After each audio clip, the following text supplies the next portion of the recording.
Final Fantasy VII Rebirth. I don't even know where to begin my full thoughts. I completed the game this past weekend. I didn't 100% it, but I completed it with 51 hours underneath my belt. Man, when you think of a game that can pull you every which way emotionally, and when you're done with it, you just don't even know where to begin with your train of thought, that's a good game. The review scores, if you've seen how high they are from all the media outlets, this is one of the best games I've played in my life. Now, when you think of the original Final Fantasy VII and you think of where the timeline that Rebirth is taking place, which is when they get to Junon all the way to the Forgotten Capital, it's that segment of the game. You think of some of the iconic scenes. I know the game came out in 97. We know that certain characters may or may not die. I'm going to try to be as spoiler free as I possibly can be, because if I go full spoiler, we're going to be here all day. I'll probably will make a video giving my thoughts on the ending of the game and my theory of what's next. But for right now, fair warning, this is spoiler free. I don't want to give away too much. Hopefully the footage that I'm showing doesn't show too much away plots, but it is going to be game footage that's from all different hours of the game. If you've been watching my streams on Rumble, I've streamed nearly all this game on Rumble. This was my most anticipated game, and I am just speechless. Let's get everything, the basics, right off the bat. If you played Final Fantasy VII Remake, the gameplay, as far as the combat goes, is almost exactly the same. There's a couple of, I guess, additions with the synergy abilities and certain differences with certain, I guess, double team maneuvers and defensive stuff, and yeah, and item crafting and things like that. There's an item transmuter. The skill tree is a little bit more different as well. You go to your, I guess, your weapon upgrades, and you have like folios, and you earn like SPs.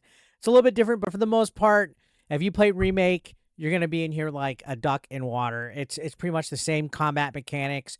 You get ATB points down below that allow you to use certain attacks, spells, items, or your synergy abilities and summons and all that good stuff. So you combat in real time. You could set classic, where your characters kind of do like an auto attack as far as like the basic abilities go, but you still have to push X to enter the menu and choose whether you want your abilities or your spells or what you want.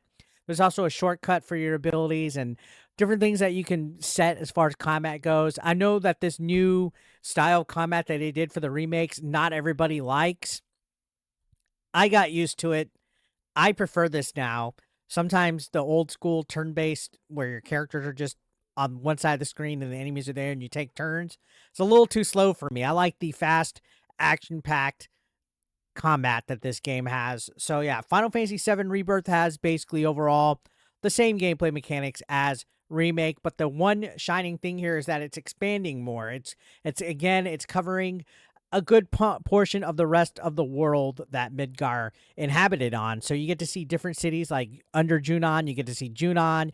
You get to see Cosmo Canyon. You get to see Costa del Sol. There's a few different cities that you go through around here, and you get to see a variety of different characters. There's a lot of cameos and reappearances from a remake with certain characters. Side characters make a lot of funny different cameos and appearances, but you also have what are called like intel quests. So Chadley's a big part of this game. Chadley has his virtual combat system from the OG remake game, but also you get intel for him, which comes in the form of Moogle intel, Chocobo intel, Expedition intel, Fiend intel, certain stuff. It's almost like when you enter the open world, it comes a little bit like Breath of the Wild, where there's certain, I guess, database info that you provide to Chadley so that the world gives you a little bit more information. You get access to certain things that Chadley could bring to you. There's towers that open up and show additional stuff. And this is where all the side quests come in here.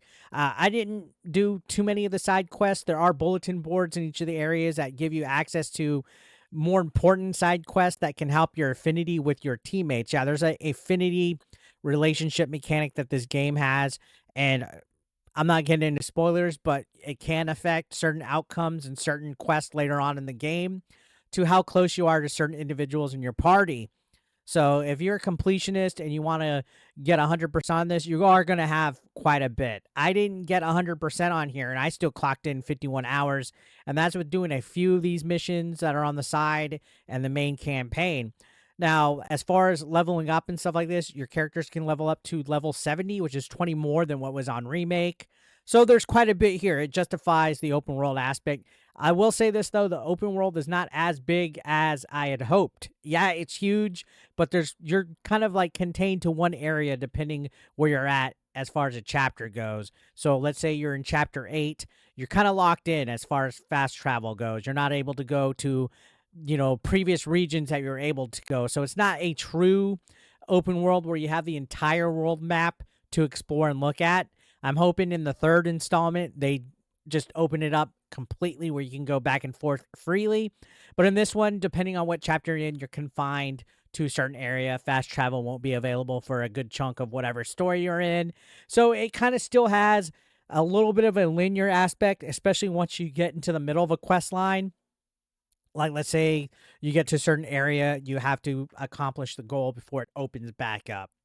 So, yeah, it does have open world aspects, but not to the extent of I had hoped. So that's one downside to it. Now, as far as the story goes, if you played the OG, this segment of the game, for the most part, is actually pretty much the same. If you've played the OG 97 Final Fantasy 7, this whole area is pretty much the same. There's not too much as far as changes go. Yeah, here or there, there's certain characters that you meet different ways, certain cities and areas of the game that you accessed earlier now than when you previously would in the OG, which is fine because for the most part, it still flows pretty good. And they did a good amount of giving certain characters justice in this. There's actually at least 2 or 3 characters from the OG game that they gave a better backstory on. And that's what I like about this episodic format that we're able to, because in the first one and Remake, we got pretty good, decent amount of backstory for the Avalanche members with Jesse, Biggs, and Wedge. And in this one now, we got Red 13 getting a little bit more of a backstory. We also got Sid and Vincent and other characters getting pretty good amount of backstory being told here as far as Aerith goes as well. We see a lot of Sephiroth. I'm not going into details about this, but if you remember in the OG, he wasn't really around as much. They kind of did like the Jaws mystery type of thing. So Remake and Rebirth plant a little bit more in there. And they got kind of like a weird dynamic with Cloud and Sephiroth going on, where I guess it would also kind of have like a little bit of sexual tension. He really reminded me of the Goblin King from the Labyrinth at times. So the story and plot are great. Like, again, it's really hard for me to go into spoilers and give theories and stuff like that. I'm going to be making another video, but at the end of the game, I was pretty speechless. I was some kind of way, like, for the last couple days. I've been like, man, geez, that was intense. Music, fantastic. That's one fucking amazing aspect. This literally feels like cinema perfection when you're playing the whole entire game, just how everything works. Everything comes together in the long run. I'm going to be interested to see where they go as far as that. Now, graphics. This is an amazingly beautiful game. I feel like they did just a little bit more polishing from what we had in Remake. The game looks fantastic, especially certain aspects of the map where you see like big mountains or scenery, and then we see these big enemies that pop up, and just the cutscenes of the characters themselves. This is amazing with what they can do. It has me excited for the third one. And I know I sound like my review's a little bit generic because I'm really trying my best not to be spoiling for you.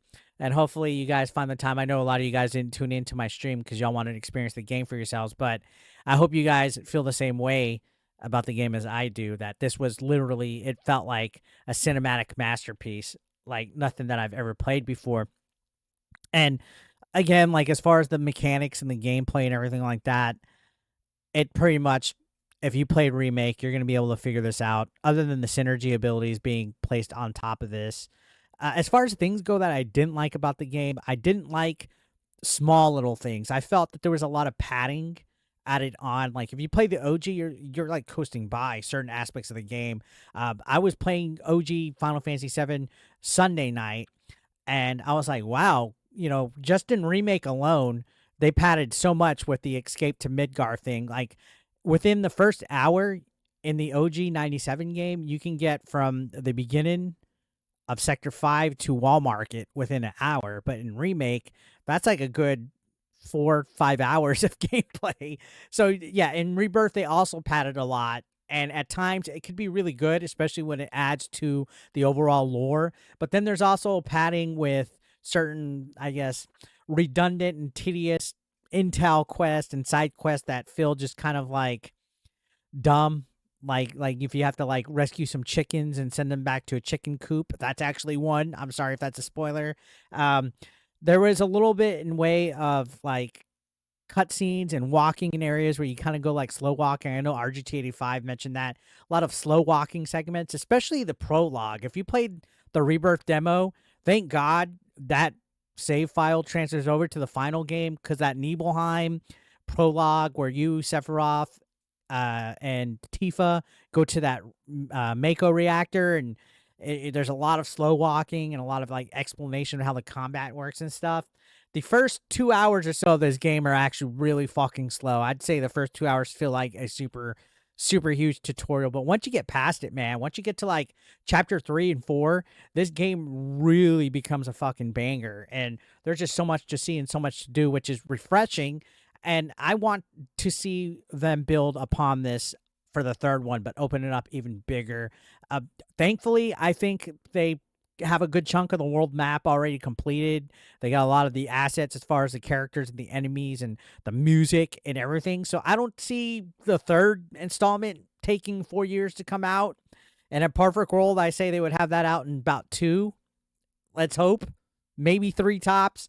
I think that they have a lot of backtracking for the third installment as far as locations go from here. I think there's only like just more like maybe like a few more locations we haven't visited yet up north and certain areas in the map. But if you played the OG, I think you're going to definitely like this. I feel the reviews were absolutely justified. If there's something else I wanted to touch on that I didn't like, it's some of the mini games I really didn't care about. There's this Queen's Blood thing that's like a card game, and then there's Fort Condor, and just for whatever reason, I couldn't really get into those. Like whenever the game really forced those in on the missions, I would just kind of turn away from it. One thing that I really love though was the sheer amount of boss fights that you go through in this game. There literally is like 2 or 3 chapters in a row where it's like almost nonstop boss fights, and it was pretty intense. In fact, one part I had to lower it to easy just to get by. There is a pretty high degree of challenge in this game for sure. And you got to, of course, strategize with your loadout, with your materia, and assess the enemy's weaknesses and stuff. This game really enforces that as far as strategy goes. Final Fantasy VII, the whole universe of it looks great in Rebirth and Remake. I mean, the whole trilogy that we're about to get is fantastic because we get to experience all these worlds, all these characters that we've seen on the PS1 coming to like a new cinematic type of view. Like there's no amount of justice that my video that I'm making right now could do this game. I could talk circles all day and just talk about how great this game is. And I felt it. Like when I was near completing the game, I felt this wave of sadness. Like, oh man, I gotta wait for the next one. That's what this game did to me. It had such a great lore behind it. Like playing this game, talking to all the NPCs, completing the quests, seeing the cutscenes, it was amazing.